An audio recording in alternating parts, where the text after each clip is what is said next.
ਦਰਸ਼ਕੋ break ਤੋਂ ਬਾਅਦ ਆਪਾਂ ਤੁਹਾਨੂੰ ਸਭ ਨੂੰ ਜੀਆਂ ਕਹਿੰਦੇ ਆ। ਸੋ ਐਂਡ ਵਾਲੇ ਸੈਕਸ਼ਨ ਦੇ ਵਿੱਚ ਆਪਾਂ ਗੱਲਬਾਤ ਕਰਨ ਜਾ ਰਹੇ ਹਾਂ ਕਿ ਜੂਨ 84 ਵਿੱਚ ਦਰਬਾਰ ਸਾਹਿਬ ਤੇ ਭਾਰਤੀ ਫੌਜ ਵੱਲੋਂ ਕੀਤੇ ਗਏ ਹਮਲੇ ਨੂੰ 38 ਸਾਲ ਬੀਤ ਚੁੱਕੇ ਨੇ ਔਰ ਇਸ ਹਮਲੇ ਵਿੱਚ ਸ਼ਾਮਲ ਫੌਜੀ ਅਫਸਰ ਅੱਜ ਵੀ ਭਾਰੀ ਸਿਕਿਉਰਿਟੀ ਥੱਲੇ ਡਰ ਕੇ ਜ਼ਿੰਦਗੀ ਬਤੀਤ ਕਰ ਰਹੇ ਨੇ। यूपी ਦੇ ਇੱਕ ਬ੍ਰਿਗੇਡੀਅਰ ਵੱਲੋਂ ਸ਼ਿਕਾਇਤ ਕੀਤੀ ਗਈ ਹੈ ਕਿ यूपी ਸਰਕਾਰ ਨੇ ਉਸ ਦੀ ਸਿਕਿਉਰਿਟੀ ਘਟਾ ਦਿੱਤੀ ਹੈ ਤੇ ਹੁਣ ਉਸ ਨੂੰ ਖਾਲਿਸਤਾਨੀਆਂ ਤੋਂ ਖਤਰਾ ਹੈ। ਸੋ ਸਾਨੂੰ ਫਖਰ ਹੈ ਕਿ ਆਪਣੇ ਇਤਿਹਾਸ ਦੇ ਨਾਇਕਾਂ ਤੇ ਕਿ ਜਿਨ੍ਹਾਂ ਵਿੱਚ ਸ਼ਹੀਦ ਊਧਮ ਸਿੰਘ ਤੋਂ ਲੈ ਕੇ ਜਿੰਦਾ ਸੁੱਖਾ ਤੱਕ ਯੋਧੇ ਸ਼ਾਮਲ ਹਨ, ਜਿਨ੍ਹਾਂ ਨੇ ਇਤਿਹਾਸ ਸਿਰਜਿਆ ਕਿ ਸਿੱਖ ਜਿਹੜੇ ਜ਼ੁਲਮ ਨੂੰ ਕਦੇ ਮੁਆਫ ਨਹੀਂ ਕਰਦੇ। ਸੋ ਇਸ ਬਾਰੇ ਆਪਾਂ ਗੱਲਬਾਤ ਕਰਨ ਜਾ ਰਹੇ ਹਾਂ। ਸੋ ਅਸੀਂ ਚਾਹਾਂਗੇ ਕਿ ਤੁਸੀਂ ਇਸੇ ਤਰ੍ਹਾਂ ਬਣੇ ਰਹਿਣਾ, ਦੇਖਣ ਸੁਣਨੇ ਆ ਲਿਖਣ ਲਈ ਤੁਹਾਡਾ ਸਭ ਦਾ ਬਹੁਤ ਬਹੁਤ ਸ਼ੁਕਰੀਆ ਜੀ। ਡਾਕਟਰ ਸਾਹਿਬ ਕੀ ਕਹਿਣਾ ਚਾਹੋਗੇ?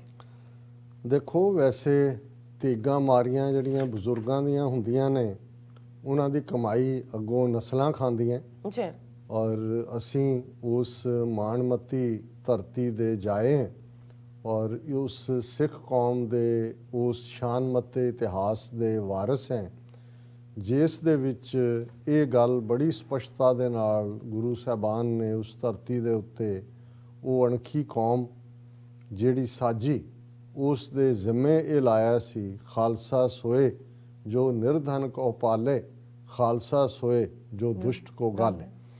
ਜੇ ਨਿਰਧਨ ਨੂੰ ਪਾਲਣਾ ਦੀ ਗੱਲ ਦੇਖਣੀ ਹੈ, ਬੇਸ਼ੱਕ ਸਾਡਾ ਕੋਈ ਮੁਲਕ ਨਹੀਂ ਹੈ, ਇਹਦੇ ਬਾਵਜੂਦ ਤੁਸੀਂ ਸੈਂਕੜਿਆਂ ਦੀ ਗਿਣਤੀ 'ਚ ਈਵਨ ਉਹ ਹਿੰਦੂ ਸਟੂਡੈਂਟ ਕੁੜੀਆਂ ਮੁੰਡੇ ਜਿਹੜੇ ਕੈਮਰਿਆਂ ਦੇ ਸਾਹਮਣੇ ਆ ਕੇ ਯੂਕਰੇਨ ਦੇ ਨਾਲ ਲੱਗਦਾ ਪੋਲੈਂਡ ਦਾ ਬਾਰਡਰ ਹੋਏ ਜਾਂ ਹੰਗਰੀ ਦਾ ਬਾਰਡਰ ਹੋਏ, ਉਹਨਾਂ ਦੇ ਖਲੋ ਕੇ ਕਹਿੰਦੇ ਨੇ ਵੀ ਸਾਡੀ ਕਿਸੇ ਐਮਬੈਸੀ ਕਿਸੇ ਸਰਕਾਰ ਨੇ ਮਦਦ ਨਹੀਂ ਕੀਤੀ, ਸਿੱਖਾਂ ਨੇ ਕੀਤੀ, ਖਾਲਸਾ ਏਡ ਨੇ ਕੀਤੀ, ਯੂਨਾਈਟਿਡ ਸਿੱਖਸ ਨੇ ਕੀਤੀ, ਗੁਰਦੁਆਰੇ 'ਚ ਅਸੀਂ ਇੰਨੇ ਦਿਨ ਤੋਂ ਰੁਕੇ ਹੋਏ ਹਾਂ। ਤੇ ਇੱਕ ਵਾਰੀ ਛਾਤੀ ਜਿਹੜੀ ਹੈ ਉਹ ਫਖਰ ਨਾਲ ਚੌੜੀ ਹੋ ਜਾਂਦੀ ਹੈ ਕਿ ਇਹ ਖਾਲਸਾ ਸੋਏ ਜੋ ਨਿਰਧਨ ਕੋ ਪਾਲੇ।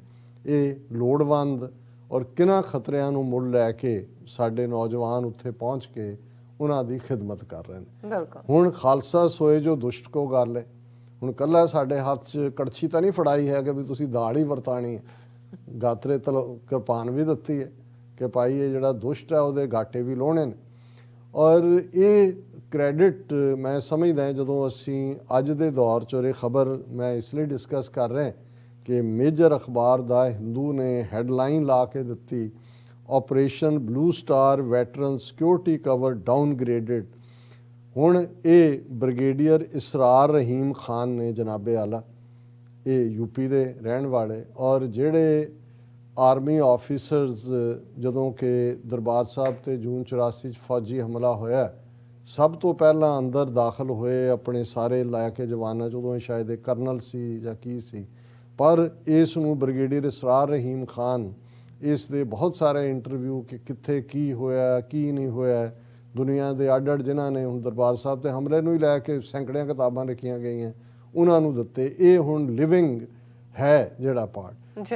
ਹੁਣ ਇਹ ਤਾਂ ਜ਼ਾਹਰ ਹੈ ਕਿ ਵੀ ਔਰ ਬੜੀ ਦਿਲਚਸਪ FIR ਹੈ ਜਿਹੜੀ ਜਦੋਂ ਉਹਨਾਂ ਨੇ ਟਰਾਇਲ ਚਲਾਇਆ ਸਤਵੰਤ ਸਿੰਘ ਔਰ ਕੇਰ ਸਿੰਘ ਦੇ ਉੱਤੇ ਤੇ ਉਸ ਦੇ ਵਿੱਚ ਦਰਜ ਸੀ ਇੱਕ ਹਰਿਆਣਵੀ ਜਾਟ ਪੁਲਸੀਏ ਨੂੰ ਲਿਆਏ ਗਵਾਹੀ ਦੇਣ। ਉਹ ਤਾਂ ਪ੍ਰੂਵ ਕਰਨਾ ਚਾਹੁੰਦੇ ਸੀ ਕਿ ਵੀ ਇਹ ਪ੍ਰੀ ਮੈਡੀਟੇਟਿਡ ਮਰਡਰ ਸੀ ਕਿ ਵੀ ਉਹਨਾਂ ਨੇ ਫੈਸਲਾ, ਤਾਂ ਉਹਨੂੰ ਪ੍ਰੂਵ ਕਰਨ ਲਈ ਉਹਨੇ ਕਿਹਾ कि जी ये आपस में बेअंत सिंह सतवंत सिंह बात किया करते थे कि हमने इंदिरा गांधी ने हमारे दरबार साहब पे हमला किया है तो इसको हमने छोड़ना नहीं है। तो उन्होंने वकील जेड़े जिरा करते हैं उन्होंने कहा कि ये बात तुमने पहले क्यों नहीं बताई? कहते इसमें बताने वाली क्या बात थी, मालूम ही था कि उसने इनके दरबार साहब को गिराया है, सिखों ने छोड़ना नहीं है इसको। हुण ये जिहड़ी गल है ਇਹ ਹੀ ਸਾਡੀ ਸਟਰੈਂਥ ਹੈ। ਹੁਣ ਜੇ ਸ਼ਹੀਦ ਊਧਮ ਸਿੰਘ ਨਾ ਹੁੰਦਾ ਕਿ ਬਈ 21 ਸਾਲ ਉਹ ਜਨਰਲ ਡਾਇਰ ਦੇ ਉਹਦੇ ਮਾਈਕਲ ਐਡਵਾਇਰ ਗਵਰਨਰ ਦੇ ਪਿੱਛੇ ਫਿਰਦਾ ਰਿਹਾ ਜਿਹਨੇ ਜਲਿਆਂਵਾਲੇ ਬਾਗ ਦੇ ਵਿੱਚ ਆਰਡਰ ਦਿੱਤਾ ਸੀ ਤੇ ਲੰਡਨ ਜਾ ਕੇ ਮਾਰਿਆ ਸੀ, ਤੇ ਫਿਰ ਇਹ ਵੀ ਨਾ ਕੰਬਦੇ ਹੁੰਦੇ। ਹੁਣ ਇਹ ਬ੍ਰਿਗੇਡੀਅਰ ਇਸਰਾਰ ਰਹੀਮ ਖਾਨ ਜਨਾਬ ਜਿਹੜੇ ਨੇ ਇਹਨਾਂ ਨੂੰ ਪਿਛਲੇ 38 ਸਾਲਾਂ ਤੋਂ ਹੀ ਜਿਹੜੀ ਆ ਉਹਨਾਂ ਨੇ ਪੂਰੀ ਸਿਕਿਉਰਿਟੀ 4 ਜਵਾਨ 24 ਆਵਰ ਦਿੱਤੇ ਹੋਏ। ਹੁਣ ਕਿਸੇ ਰੀਜ਼ਨ ਕਰਕੇ ਹੋ ਸਕਦਾ ਕਿਉਂਕਿ ਮੁਸਲਮਾਨ ਨਾ ਹੈ, ਮੁਸਲਮਾਨ ਹੋਏਗਾ ਸੱਜਣ ਤੇ ਯੋਗੀ ਆਦਿੱਤਿਆਨਾਥ ਉਹ ਕਹਿੰਦਾ ਹੋਣਾ ਕਿ ਬਈ ਇਹ ਹੁਣ ਇਹਨੂੰ ਮਰਵਾਓ, ਵਰਤ ਤਾਂ ਲਿਆ ਹੀ ਹੈ, ਸਿੱਖ ਮਰ ਜਾਏ ਤਾਂ ਵੀ, ਮੁਸਲਮਾਨ ਮਰ ਜਾਏ ਤਾਂ ਵੀ ਹਿੰਦੂਤਵਾ ਦਾ ਤਾਂ ਭਲਾ ਹੀ ਹੁੰਦਾ। ਉਹਨਾਂ ਨੇ ਇਹ ਖਬਰ ਹੀ ਇਹ ਹੈ ਕਿ ਵੀ ਉਹਦੀ ਜਿਹੜੀ ਸਿਕਿਉਰਿਟੀ ਹੈ, ਇਸਰਾਰ ਰਹੀਮ ਖਾਨ ਇਹ ਕਹਿ ਰਿਹਾ ਕਿ ਜੀ ਮੈਨੂੰ ਜਿਹੜੀ ਹੈ ਉਹ ਸਿਕਿਉਰਿਟੀ ਪਿਛਲੇ 38 ਸਾਲ ਤੋਂ the army veteran said he was earlier accorded Y category security by Ministry of Home Affairs, which entailed 3 personal security officers who provided proximate security through the day and 6 others for house protection। 6 ਜਵਾਨ ਉਹਦੇ ਘਰ ਨੂੰ protect ਕਰ ਰਹੇ ਨੇ 38 ਸਾਲਾਂ ਤੋਂ, 3 ਉਹਦੇ ਨਾਲ ਹੁੰਦੇ ਨੇ। ਪਰ ਹੁਣ ਉਹਨਾਂ ਨੇ ਕਿਹਾ ਕਿ ਨਹੀਂ, ਇੱਕ ਬੰਦਾ ਹੀ ਕਾਫੀ ਹੈ, ਔਰ ਇਹ ਉਸ ਦੀ ਜਿਹੜੀ ਵਾਈ ਸਿਕਿਉਰਿਟੀ ਨੂੰ ਕੱਟ ਕੇ ਉਹਨਾਂ ਨੇ ਐਕਸ ਸਿਕਿਉਰਿਟੀ ਕਰਤੀ। ਹੁਣ ਡਰ ਦੇਖੋ ਕਿ ਵੀ ਇਹ ਸਿੱਖਾਂ ਨੇ ਛੱਡਣਾ ਨਹੀਂ ਹੈ ਕਿਸੇ ਨੂੰ ਵੀ। ਉਹਨੇ ਫਿਰ ਇਹ ਸਾਰਾ ਉਸੇ ਇੰਟਰਵਿਊ ਦੇ ਵਿੱਚ ਇਹ ਕਹਿ ਰਿਹਾ ਕਿ ਹੁਣ ਮੇਰੇ ਨਾਲ ਇੱਕੋ ਹੀ ਪੁਲਿਸਮੈਨ ਹੈ, ਔਰ ਇਹ ਜਿਹੜਾ ਮੇਰੇ ਲਈ ਬਹੁਤ, ਮੈਂ ਫਿਕਰ 'ਚ ਜੀ ਰਿਹਾ ਕਿ ਵੀ ਮੇਰਾ ਕੀ ਬਣੇਗਾ। I carried out the task Operation Blue Star in the interest of the country when Indira Gandhi was the Prime Minister। ਕਿ ਮੈਂ ਤਾਂ ਮੁਲਕ ਦੇ ਹਿੱਤ ਦੇ ਵਿੱਚ ਇਹ ਕੀਤਾ, ਇੰਦਰਾ ਗਾਂਧੀ ਪ੍ਰਾਈਮ ਮਿਨਿਸਟਰ ਸੀ। I saved the country from division, from breaking into Khalistan. ਵੀ ਇਹ ਤਾਂ ਖਾਲਿਸਤਾਨ ਬਣ ਜਾਣਾ ਸੀ, ਮੈਂ ਤਾਂ ਕੰਟਰੀ ਨੂੰ ਟੁੱਟਣ ਤੋਂ ਬਚਾਇਆ। I had security all the while, ਮੈਨੂੰ ਇਹ ਸਾਰੇ ਸਾਲਾਂ ਸਿਕਿਉਰਿਟੀ ਮਿਲੀ ਸੀ। Now suddenly the Uttar Pradesh government has withdrawn it, said an anguished Brigadier Khan। ਵਿਚਾਰਾ ਫਿਕਰ ਦੇ ਵਿੱਚ ਕਿ ਜੀ ਮੇਰੇ ਤੋਂ ਇਹ ਖੋਹ ਲਈ। ਫਿਰ ਇਹੀ ਨਹੀਂ, ਉਹਨੇ ਕਿਹਾ ਜੀ ਦੇਖੋ, I am not a political person, I am a soldier। After what happened to General Vaidya, I do not trust anyone। ਹੁਣ ਇਹਨੂੰ ਇਹ ਵੀ ਪਤਾ ਹੈ ਕਿ ਉਹ ਜਨਰਲ ਵੈਦਿਆ ਜਿਹਨੇ ਫੌਜ ਆਰਡਰ ਕੀਤੀ, ਉਹਨੂੰ ਸਾਡੇ 2 ਗੱਭਰੂਆਂ ਭਾਈ ਹਰਜਿੰਦਰ ਸਿੰਘ ਜਿੰਦਾ, ਭਾਈ ਸੁਖਦੇਵ ਸਿੰਘ ਸੁੱਖਾ ਨੇ ਪੂਨੇ 'ਚ ਜਾ ਕੇ ਜਿਹੜਾ ਉਸ ਦਾ ਕੰਮ ਤਮਾਮ ਕੀਤਾ। ਉਹਨੇ ਕੀਰਤੀ ਚੱਕਰ ਦਿੱਤਾ ਹੋਇਆ, ਸੈਡ ਕੀਰਤੀ ਚੱਕਰ ਅਵਾਰਡੀ ਹੂ ਲਿਵਸ ਇਨ ਨੋਇਡਾ, ਇਸ city adjacent to Delhi. Delhi 'ਚ ਬੈਠਾ ਹੈ, 38 ਸਾਲ ਤੋਂ ਗਾਰਡ ਲੈ ਕੇ ਅਜੇ ਵੀ ਕੰਮ ਰਿਹਾ ਕਿ ਮੁਝੇ ਛੋੜेंगे ਨਹੀਂ। ਉਹ ਉਹਨਾਂ ਦਾ ਹਰਿਆਣਵੀ ਜਾਟ ਦਾ ਕਿ ਭਾਈ ਇਹਨਾਂ ਨੇ ਮੈਨੂੰ ਫਿਰ ਉਹਨੇ ਕਿਹਾ ਕਿ ਵੀ ਇਹ ਦੇਖੋ ਵੈਦਿਆ ਨੂੰ ਮਾਰਤਾ। ਫਿਰ ਕੁਲਦੀਪ ਸਿੰਘ ਬਰਾੜ ਲੈਫਟੀਨੈਂਟ ਜਨਰਲ ਜਿਹੜਾ ਹਮਲਾਵਰ ਸੀ, ਉਹਦੇ ਉੱਤੇ ਲੰਡਨ ਦੇ ਵਿੱਚ ਅਟੈਕ ਹੋਇਆ, ਉਹਦੇ ਤੋਂ ਉਹਦੀ ਵਾਈਫ ਦੇ ਉੱਤੇ, ਤੇ ਮੈਨੂੰ ਕਿੱਥੇ ਛੱਡਣਗੇ ਇਹ ਕਰਕੇ। ਸੋ ਮਤਲਬ ਇਹ ਹੈ ਕਿ ਵੀ ਇਨ ਦਾ ਐਂਡ ਮੈਂ, ਹਾਲਾਂਕਿ ਅਸੀਂ ਇਹ ਸਮਝਦੇ ਹਾਂ ਕਿ ਭਾਈ ਹਕੂਮਤਾਂ ਜਦੋਂ ਇਸ ਕਿਸਮ ਦੇ ਜ਼ੁਲਮ ਕਰਦੀਆਂ ਨੇ, ਉਹ ਵਰਤੀ ਜਾਂਦੀ ਹੈ ਫੌਜ, ਉਹਨਾਂ ਨੂੰ ਉਹ ਪੜ੍ਹਾਇਆ ਹੁੰਦਾ ਕਿ ਆਰਡਰ ਇਜ਼ ਆਰਡਰ। ਬਟ ਜੇ ਤੁਸੀਂ ਕਿਸੇ ਦੇ ਜ਼ੁਲਮ ਦੇ ਵਿੱਚ ਭਾਗੀਦਾਰ ਹੋ ਤਾਂ ਫਿਰ ਤੁਸੀਂ, ਫੌਜ ਜਿਹੜੀ ਹੈ, ਤੁਸੀਂ ਜਦੋਂ ਸਹੁੰ ਖਾਧੀ ਸੀ ਫੌਜ ਨੇ, ਤੁਸੀਂ ਮੁਲਕ ਨੂੰ ਬਾਰਡਰਸ ਤੇ ਡਿਫੈਂਡ ਕਰਨ ਲਈ ਖਾਧੀ ਸੀ। ਤੁਸੀਂ ਆਪਣੇ ਲੋਕਾਂ ਦੇ ਉੱਤੇ ਟੈਂਕਾਂ ਤੋਪਾਂ ਨਾਲ ਹਮਲੇ ਕਰਕੇ, ਉਹ ਵੀ ਮੁਕੱਦਸ ਰਿਲੀਜੀਅਸ ਥਾਵਾਂ ਦੇ ਉੱਤੇ, ਥਾਂ ਦੇ ਉੱਤੇ, ਦਰਬਾਰ ਸਾਹਿਬ ਦੇ ਉੱਤੇ, ਇਸ ਦੇ ਲਈ ਤੁਹਾਨੂੰ ਆਨਸਰੇਬਲ ਹੋਣਾ ਹੀ ਹੋਣਾ ਚਾਹੀਦਾ। ਔਰ ਮੈਂ ਕਲੋਜ਼ਿੰਗ 'ਚ, ਬੇਸ਼ੱਕ ਵਕਤ ਦੇ ਨੇੜੇ ਤੇੜੇ ਅਸੀਂ ਪਹੁੰਚ ਗਏ, ਪਰ ਪਿਛਲੇ 2 ਦਿਨ ਤੋਂ ਅਸੀਂ ਇਸ ਵਿਚਾਰ ਨੂੰ ਨਹੀਂ ਕਰ ਸਕੇ। ਸੋ ਮੈਂ ਇਹ ਵੀ ਨਹੀਂ ਮੈਸੇਜ ਦੇਣਾ ਚਾਹੁੰਦਾ ਕਿ ਅਸੀਂ ਇਹ ਰੂਹਾਨੀਅਤ ਦਾ ਸੈਗਮੈਂਟ ਕੱਢ ਦਿੱਤਾ ਆਪਣੇ ਪ੍ਰੋਗਰਾਮ 'ਚੋਂ। ਸ੍ਰੀ ਰਾਗ ਮਹੱਲਾ ਤੀਜਾ ਘਰ ਪਹਿਲਾ, ਗੁਰੂ ਅਮਰਦਾਸ ਜੀ ਦਾ ਸ਼ਬਦ ਹੈ ਸ੍ਰੀ ਰਾਗ 'ਚ। ਔਰ ਕਿਉਂਕਿ ਜੋ ਅਸੀਂ ਡਿਸਕਸ ਕੀਤਾ ਪਿਛਲੇ ਸਾਰੇ ਸੈਗਮੈਂਟਸ ਦੇ ਵਿੱਚ ਹੀ ਲਗਭਗ, ਉਹ ਇੱਕ ਲਾਈਨ ਦੇ ਵਿੱਚ ਗੁਰਬਾਣੀ ਦੀ ਬਿਆਨ ਕਰ ਦਿੰਦਾ ਹੈ, ਜਿਸ ਹੀ ਕੀ ਸਰਕਾਰ ਹੈ ਤਿਸ ਹੀ ਕਾ ਸਭ ਕੋਏ। ਕਿ ਜਿਹਦੀ ਸਰਕਾਰ ਹੁੰਦੀ ਹੈ ਸਭ ਕੁਝ ਉਹਦਾ ਹੀ ਹੁੰਦਾ ਹੈ। ਇਤਿਹਾਸ ਵੀ ਉਹਨਾਂ ਦਾ ਚੱਲਦਾ ਹੈ, ਉਹਨਾਂ ਦੀਆਂ ਹੀ ਗੱਲਾਂ ਮੰਨੀਆਂ। ਜਿਹਨੂੰ ਗਦਾਰ ਬਣਾ ਦੇਣ, ਤੁਹਾਡੀ ਜ਼ਮੀਨ ਖੋਹ ਲੈਣ, ਜੋ ਇਹ ਗੁਰੂ ਅਮਰਦਾਸ ਫਰਮਾ ਰਹੇ ਨੇ, ਜਿਸ ਹੀ ਕੀ ਸਰਕਾਰ ਹੈ ਤਿਸ ਹੀ ਕਾ ਸਭ ਕੋਏ, ਗੁਰਮੁਖ ਕਾਰ ਕਮਾਵਣੀ ਸੱਚ ਘਟ ਪ੍ਰਗਟ ਹੋਏ, ਅੰਤਰ ਜਿਸ ਕੈ ਸੱਚ ਵਸੈ ਸੱਚੇ ਸੱਚੀ ਸੋਏ, ਸੱਚ ਮਿਲੇ ਸੇ ਨਾ ਵਿਛੜੈ ਤਿਨ ਨਿਜ ਘਰ ਵਾਸਾ ਹੋਏ, ਮੇਰੇ ਰਾਮ ਮੈਂ ਹਰ ਬਿਨ ਅਵਰ ਨਾ ਕੋਏ, ਸਤਿਗੁਰ ਸੱਚ ਪ੍ਰਭ ਨਿਰਮਲਾ ਸ਼ਬਦ ਮਿਲਾਵਾ ਹੋਏ। ਰਹਾਉ ਦੀ ਤੁਕ ਮੇਰੇ ਰਾਮ ਮੈਂ ਹਰ ਬਿਨ ਅਵਰ ਨਾ ਕੋਏ। ਹੇ ਮੇਰੇ ਵਾਹਿਗੁਰੂ, ਹੇ ਮੇਰੇ ਰਾਮ, ਹੇ ਮੇਰੇ ਅੱਲਾਹ ਤਾਲਾ, ਤੇਰੇ ਬਿਨਾ ਮੇਰਾ ਹੋਰ ਕੋਈ ਨਹੀਂ ਹੈ। ਸਤਿਗੁਰ ਸੱਚ ਪ੍ਰਭ ਨਿਰਮਲਾ, ਕਿ ਸਤਿਗੁਰੂ ਨਿਰੰਕਾਰ ਸੱਚ ਰੂਪ ਹੈ, ਉਹ ਬਿਲਕੁਲ ਪਿਓਰ ਹੈ, ਨਿਰਮਲ ਹੈ, ਬਿਨਾ ਕਿਸੇ ਮਲ ਤੋਂ ਹੈ, ਤੇ ਉਹਦੇ ਨਾਲ ਮਿਲਾਪ ਸ਼ਬਦ ਦੇ ਨਾਲ ਹੁੰਦਾ ਹੈ, ਸ਼ਬਦ ਦੇ ਨਾਲ ਜੁੜਨਾ। ਔਰ ਇਹ ਅਲਟੀਮੇਟਲੀ ਕਾਇਨਾਤ ਉਹ ਸੱਚੀ ਸਰਕਾਰ ਹੈ। ਇੱਥੇ ਸਰਕਾਰਾਂ ਦੇ ਹੁਕਮ ਚੱਲਦੇ ਨੇ, ਪਰ ਸਾਰੀ ਕਾਇਨਾਤ ਦੇ ਵਿੱਚ ਉਹ ਸੱਚੇ ਵਾਹਿਗੁਰੂ ਦਾ ਹੁਕਮ ਹੈ। ਔਰ ਇਹ ਜਿਹੜੇ ਗੁਰੂ ਵੱਲ ਮੂੰਹ ਕਰਕੇ ਤੁਰੇ ਹੋਏ ਨੇ, ਗੁਰੂ ਦੀ ਮੱਤ 'ਚ ਜਿਉਣ ਵਾਲੇ ਨੇ, ਉਹ ਸੱਚ ਦੇ ਉੱਤੇ ਖਲੋ ਕੇ ਆਪਣੀ ਜ਼ਿੰਦਗੀ ਬਸਰ ਕਰਦੇ ਨੇ, ਕਾਰ ਕਮਾਵਣੀ। ਔਰ ਉਹਨਾਂ ਦੇ ਦਿਲ ਦੇ ਅੰਦਰ ਜਿਹੜੇ ਸੱਚ ਦੇ ਉੱਤੇ ਖਲੋਂਦੇ ਨੇ, ਉਹ ਵਾਹਿਗੁਰੂ ਪ੍ਰਗਟ ਹੁੰਦੇ ਨੇ।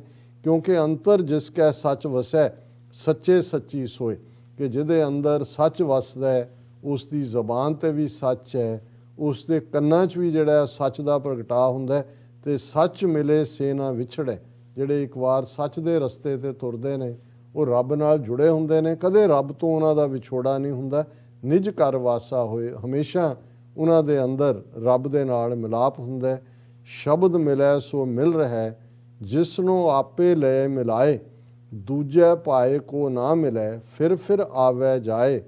ਸਭ ਮੈਂ ਇੱਕ ਵਰਤਦਾ, ਇੱਕੋ ਰਿਹਾ ਸਮਾਏ, ਜਿਸ ਨੂੰ ਆਪ ਦਿਆਲ ਹੋਏ, ਸੋ ਗੁਰਮੁਖ ਨਾਮ ਸਮਾਏ।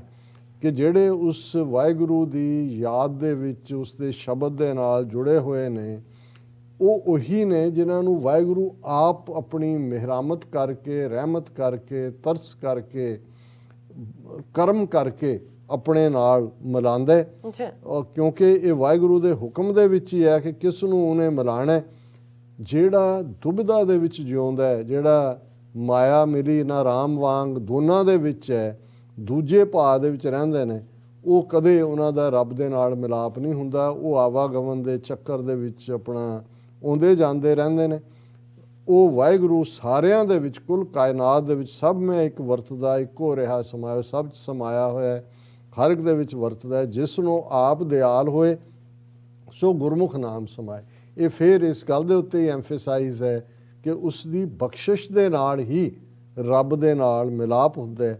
ਪੜ੍ਹ ਪੜ੍ਹ ਪੰਡਤ ਜੋਤ ਕੀ, ਵਾਦ ਕਰੈ ਵਿਚਾਰ, ਮਤ ਬੁੱਧ ਭਵੀ ਨ ਬੁਝਈ, ਅੰਤਰ ਲੋਭ ਵਿਕਾਰ, ਲੱਖ 84 ਭਰਮ ਦੇ, ਭ੍ਰਮ ਭ੍ਰਮ ਹੋਏ ਖੁਆਰ, ਪੂਰਬ ਲਿਖਿਆ ਕਮਾਵਣਾ, ਕੋਏ ਨਾ ਮੇਟਣ ਹਾਰ। ਕਿ ਪੰਡਤ ਤੇ ਜੋਤਸ਼ੀ, ਜੋਤਕੀ, ਇਹ ਕਿਤਾਬੀ ਗਿਆਨ ਦੇ ਨਾਲ ਜਿਹੜਾ ਹੈ ਉਹ ਦੁਨੀਆ ਨੂੰ ਭਰਮਾਉਂਦੇ ਨੇ, ਪੜ੍ਹ ਪੜ੍ਹ ਕੇ ਦੱਸਦੇ ਨੇ। ਔਰ ਬਹਿਸਾਂ ਦੇ ਵਿੱਚ ਕਹਿੰਦੇ ਨੇ, ਵਾਦ ਕਰਿਆ ਹੁੰਦਾ ਬਹਿਸ ਮੁਬੈਸਾ, ਆਪਣੇ ਕੋਈ ਸ਼ਾਸਤਰ ਸੁਣਾ ਰਿਹਾ, ਕੋਈ ਸਿਮਰਤੀ ਸੁਣਾ ਰਿਹਾ, ਕੋਈ ਪੁਰਾਣ ਸੁਣਾ ਰਿਹਾ। ਪੂਰਬ ਲਿਖਿਆ ਕਮਾਵਣਾ, ਕੋਏ ਨਾ ਮੇਟਣ ਹਾਰ। ਕਿ ਅਲਟੀਮੇਟਲੀ ਰੱਬ ਦੀ ਜਿਹੜੀ ਹੈ ਉਹ ਹੁਕਮ ਦੀ ਖੇਡ ਹੈ। ਇਹ ਵਾਦ ਵਿਵਾਦ ਜਾਂ ਇਹ ਪੰਡਤ ਜੋਤਸ਼ੀ, ਕਿਉਂਕਿ ਬਹੁਤ ਵਾਰੀ ਜੋਤਸ਼ੀਆਂ ਕੋਲ ਜਾਂਦੇ ਨੇ ਨਾ, ਜੀ ਦੱਸੋ ਮੈਂ ਕੀ ਉਪਾਅ ਕੀ ਕਰਾਂ ਜੇ ਮੇਰੀ ਮਾੜੀ ਕਿਸਮਤ ਆ ਰਹੀ ਹੈ, ਉਹ ਵੀ ਪੂਰਾ ਜਿਹੜਾ ਲੁੱਟ ਕੇ ਦੱਸਣਗੇ। ਗੁਰੂ ਸਾਹਿਬ ਕਹਿੰਦੇ ਨੇ ਇਹ ਕੋਏ ਨਾ ਮੇਟਣ ਹਾਰ, ਉਹ ਵਾਹਿਗੁਰੂ ਦੇ ਹੁਕਮ 'ਚ ਹੈ, ਉਹਨੇ ਕੀ ਕਰਨਾ। ਸਤਿਗੁਰ ਕੀ ਸੇਵਾ ਗਾਖੜੀ, ਸਿਰ ਦੀਜੈ ਆਪ ਗਵਾਏ, ਸ਼ਬਦ ਮਿਲੈ ਤਾਂ ਹਰ ਮਿਲੈ, ਸੇਵਾ ਪਵੈ ਸਭ ਥਾਏ, ਪਾਰਸ ਪਰਸੀਐ ਪਾਰਸ ਹੋਏ, ਜੋਤੀ ਜੋਤ ਸਮਾਏ, ਜਿਨ ਕੋ ਪੂਰਬ ਲਿਖਿਆ, ਤਿਨ ਸਤਿਗੁਰ ਮਿਲਿਆ ਹੈ। ਕਿ ਸਤਿਗੁਰੂ ਦੀ, ਅਕਾਲ ਪੁਰਖ ਦੇ ਇਸ ਰਸਤੇ 'ਤੇ ਤੁਰਨਾ ਸੌਖਾ ਨਹੀਂ ਹੈ। ਗਾਖੜੀ ਹੁੰਦਾ, ਬਹੁਤ ਔਖੀ ਘਾਲਣ ਹੈ। ਸਤਿਗੁਰ ਕੀ ਸੇਵਾ ਗਾਖੜੀ। ਗਾਖੜੀ ਕਿਉਂ ਹੈ? ਸਿਰ ਦੀਜੈ ਆਪ ਗਵਾਏ, ਆਪਣਾ ਆਪਾ ਦੇਣਾ ਪੈਂਦਾ। ਔਰ ਉਹੀ ਅਸੀਂ ਪੜ੍ਹਦੇ ਹਾਂ ਕਿ ਭਾਈ ਜੋ ਤੋ ਪ੍ਰੇਮ ਖੇਲਨ ਕਾ ਚਾਓ, ਸਿਰ ਤਰ ਤਲੀ ਗਲੀ ਮੇਰੀ। ਜੇ ਪਿਆਰ ਦੀ ਖੇਡ ਖੇਡਣੀ ਹੈ, ਇਸ ਇਸ਼ਕ ਦੇ, ਇਸ਼ਕ ਹਕੀਕੀ ਦੇ ਸਕੂਲ 'ਚ ਆਉਣਾ ਤੇ ਸਿਰ ਨੂੰ ਤਲੀ ਤੇ ਰੱਖਣਾ ਪੈਣਾ। ਇਤ ਮਾਰਗ ਪੈਰ ਧਰੀਜੈ, ਸਿਰ ਦੀਜੈ ਕਾਣ ਨਾ ਕੀਜੈ। ਸਤਿਗੁਰ ਕੀ ਸੇਵਾ ਗਾਖੜੀ, ਸਿਰ ਦੀਜੈ ਆਪ ਗਵਾਏ, ਸ਼ਬਦ ਮਿਲੈ ਤਾਂ ਹਰ ਮਿਲੈ, ਸੇਵਾ ਪਵੈ ਸਭ ਥਾਏ। ਬੇਸ਼ੱਕ ਅਸੀਂ ਕਈ ਵਾਰ ਆਪਣੇ ਵੱਲੋਂ ਸਮਝਦੇ ਹਾਂ ਵੀ ਅਸੀਂ ਬਹੁਤ ਸੇਵਾ 'ਚ ਲੱਗੇ ਹੋਏ ਹਾਂ, ਪਰ ਸ਼ਬਦ ਦੇ ਨਾਲ ਮਿਲਾਪ ਤੇ ਉਹ ਅਸੀਂ ਜਦੋਂ ਕਹਿੰਦੇ ਹਾਂ ਕਿ ਮਹਾਰਾਜ ਘਾਲਣਾ ਥਾਏ ਪਾਉਣੀ, ਘਾਲਣਾ ਸਾਰੇ ਘਾਲਦੇ ਨੇ, ਕਿਹਦੀ ਘਾਲਣਾ ਥਾਏ ਪਏਗੀ, ਇਹ ਰੱਬ ਦੇ ਕੋਲ ਹੈ। ਔਰ ਪਾਰਸ ਪਰਸੀਐ ਪਾਰਸ ਹੋਏ, ਇਹ ਇਸ ਨੂੰ ਪੋਇਟਰੀ ਦੀ ਦੁਨੀਆ 'ਚ ਵੀ ਔਰ ਰੂਹਾਨੀਅਤ ਦੀ ਦੁਨੀਆ 'ਚ ਵੀ ਵਰਤਿਆ ਜਾਂਦਾ ਹੈ ਕਿ ਇੱਕ ਐਸੀ ਮੈਟਲ ਹੈ ਪਾਰਸ, ਜਿਹਦੇ ਨਾਲ ਕੋਈ ਚੀਜ਼ ਛੋ ਜਾਏ ਤੇ ਉਹ ਸੋਨਾ ਹੋ ਜਾਂਦੀ ਹੈ। ਪਰ ਗੁਰਬਾਣੀ 'ਚ ਬੇਸ਼ੱਕ ਇਸ ਅਲੰਕਾਰ ਨੂੰ ਵਰਤਿਆ, ਪਰ ਇਹੀ ਕਿਹਾ ਕਿ ਪਾਰਸ ਰੱਬ ਆਪ ਹੈ।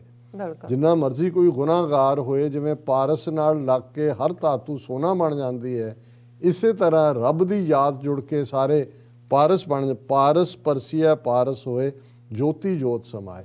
ਜਦੋਂ ਤੁਸੀਂ ਉਸ ਨਾਲ ਜੁੜਦੇ ਹੋ ਉਹਦੇ ਨਾਲ ਤੁਹਾਡੀ ਆਤਮਾ ਜੋਤ ਨਾਲ ਜੋਤ ਮਿਲਦੀ ਹੈ। ਜਿਨ ਕੋ ਪੂਰਬ ਲਿਖਿਆ ਤੈਨ ਸਤਿਗੁਰ ਮਿਲਿਆ ਹੈ। ਜਿਨ੍ਹਾਂ ਨੇ ਕਰਮਾਂ ਦੇ ਵਿੱਚ ਲਿਖਿਆ ਹੋਇਆ ਉਹਨਾਂ ਨੂੰ ਸਤਿਗੁਰੂ ਮਿਲਦੇ ਨੇ। ਤੇ ਅਖੀਰਲਾ ਸ਼ਲੋਕ ਹੈ, ਮਨ ਭੁੱਖਾ ਭੁੱਖਾ ਮਤ ਕਰੇ, ਮਤ ਤੂੰ ਕਰਹਿ ਪੁਕਾਰ, ਲੱਖ 84 ਜਿਨ ਸਿਰੀ, ਸਭ ਸੈ ਦੇ ਆਧਾਰ, ਨਿਰਭਉ ਸਦਾ ਦਿਆਲ ਹੈ, ਸਭਨਾ ਕਰਦਾ ਸਾਰ, ਨਾਨਕ ਗੁਰਮੁਖ ਬੁੱਝੀਐ, ਪਾਈਐ ਮੋਖ ਦੁਆਰ।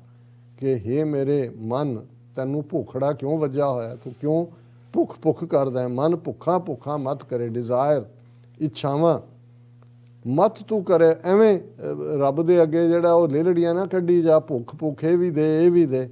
ਲੱਖ 84 ਜਿਨ ਸਿਰੀ, ਸਭ ਸਹਿ ਦੇਵ। ਜਿਹਨੇ ਇੰਨੀ ਕਾਇਨਾਤ 84 ਲੱਖ ਫਾਰਮਸ ਆਫ ਲਾਈਫ ਜਿਹਨੇ ਕ੍ਰੀਏਟ ਕੀਤੀਆਂ ਨੇ, ਹਰ ਇੱਕ ਦਾ ਉਹਨੇ ਆਧਾਰ ਰੱਖਿਆ, ਹਰ ਇੱਕ ਦਾ ਰਿਜ਼ਕ ਰੱਖਿਆ। ਨਿਰਭਉ ਸਦਾ ਦਿਆਲ ਹੈ, ਉਹ ਬਿਨਾਂ ਖੌਫ 'ਚ ਰਹਿਣ ਵਾਲਾ ਵਾਹਿਗੁਰੂ, ਉਹ ਬੜਾ ਦਿਆਲੂ ਹੈ, ਬੜਾ ਰਹਿਮ ਕਰਨ ਵਾਲਾ ਹੈ। ਸਭਨਾ ਕਰਦਾ ਸਾਰ, ਸਾਰਿਆਂ ਦੀ ਉਹ ਸਾਰ ਲੈਂਦਾ। ਨਾਨਕ ਗੁਰਮੁਖ ਬੁੱਝੀਐ, ਪਾਈਐ ਮੋਖ ਦੁਆਰ। ਤੀਸਰੇ ਪਾਤਸ਼ਾਹ ਫਰਮਾਉਂਦੇ ਨੇ ਕਿ ਇਸ ਹਕੀਕਤ ਦੀ ਸਮਝ ਗੁਰਮੁਖਾਂ ਨੂੰ ਹੈ ਤੇ ਉਹ ਬੁੱਝ ਜਦੋਂ ਜਾਂਦੇ ਨੇ ਤਾਂ ਉਹਨਾਂ ਦੇ ਲਈ ਮੁਕਤੀ ਦਾ ਦਰਵਾਜ਼ਾ ਖੁੱਲ ਜਾਂਦਾ ਹੈ। ਇਹ ਅੱਜ ਦਾ ਵਿਚਾਰ ਜੀ। ਡਾਕਟਰ ਸਾਹਿਬ ਤੁਹਾਡਾ ਬਹੁਤ ਬਹੁਤ ਸ਼ੁਕਰੀਆ, ਤੁਸੀਂ ਅੱਜ ਦੇ ਅਹਿਮ ਇਸ਼ੂ ਤੇ ਅੱਜ ਦਾ ਵਿਚਾਰ ਸਾਡੇ ਦਰਸ਼ਕਾਂ ਨਾਲ ਸਾਂਝਾ ਕੀਤਾ। ਸੋ ਇਸ ਤਰ੍ਹਾਂ ਆਪਣੀ ਵਿਊਜ਼ ਕਰਨ ਦੀ ਇਜਾਜ਼ਤ। ਵਿਊਅਰਸ, ਸਾਡੇ ਪ੍ਰੋਗਰਾਮ ਦਾ ਸਮਾਂ ਇੱਥੇ ਸਮਾਪਤ ਹੁੰਦਾ। ਤੁਸੀਂ ਆਪਣੀ ਰਾਏ ਤੇ ਸੁਝਾਅ ਸਾਨੂੰ ਭੇਜਣਾ ਭੁੱਲਣਾ ਸਾਡੇ ਇਸ ਪਤੇ ਤੇ sos@tv84.tv ਤੇ ਅਸੀਂ ਆਪਣਾ ਪ੍ਰੋਗਰਾਮ ਲੈ ਕੇ ਫਿਰ ਦੁਬਾਰਾ ਤੁਹਾਡੇ ਸਾਹਮਣੇ ਹੋਵਾਂਗੇ। ਤਦ ਤੱਕ ਲਈ ਮੈਨੂੰ ਤੇ ਆਪਣਾ ਸੁਣਾ ਗਿਆ ਦੋ ਤੇ ਦੇਰੋ TV84 ਬੁਲਾ ਦਿਓ ਫਤਿਹ। ਵਾਹਿਗੁਰੂ ਜੀ ਕਾ ਖਾਲਸਾ, ਵਾਹਿਗੁਰੂ ਜੀ ਕੀ ਫਤਿਹ। ਰੱਬ ਰਾਖਾ।